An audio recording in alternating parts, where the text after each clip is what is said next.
ChatGPT எனக்கு ரொம்ப டென்ஷனா இருக்கு. என்ன பண்றது? தமிழ் தமிழ் இது என்ன இது? நீங்க டென்ஷனா இருக்கிறது எனக்கு தெரிகிறது. ஆனா என்ன டென்ஷனா இருக்கீங்க என்று எனக்கு தெரியவில்லை. தெளிவாக கூறுங்கள்.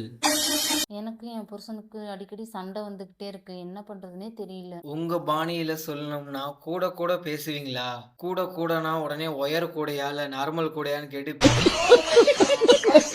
பீ ஜோக்லாம் அடிக்க வேணாம். இந்த மாதிரி பேசிட்டே இருந்தேன்னா உன்னை அன்இன்ஸ்டால் பண்ணிடுவேன். இப்போ புரிகிறது. நீங்க எனக்கே கூட கூட பேசி டஃப் குடுக்குறீங்க. அதனால தான் உங்களுக்குள்ள நிறைய பிரச்சனை வருகிறது என்று எனக்கு தெரிந்து விட்டது. அதனால் நான் கூற வருவது என்னவென்றால், உங்கள் வாயை சற்று மூடி இருந்தால் மட்டுமே மூக்கு கீழே பஞ்சாயத்து கிணறு மாதிரி ரவுண்டா ஒண்ணு இருக்க வாயா அதை மூடி வச்சிருந்தீங்கன்னா எல்லாம் ஒழுங்கா நடக்கும். டென்ஷன் உங்களுக்கு இல்லாதது சாத்தியம். இல்லை எனில் உங்களுக்கு டென்ஷன் மட்டுமே வாழ்க்கையில் நிரந்தரம்.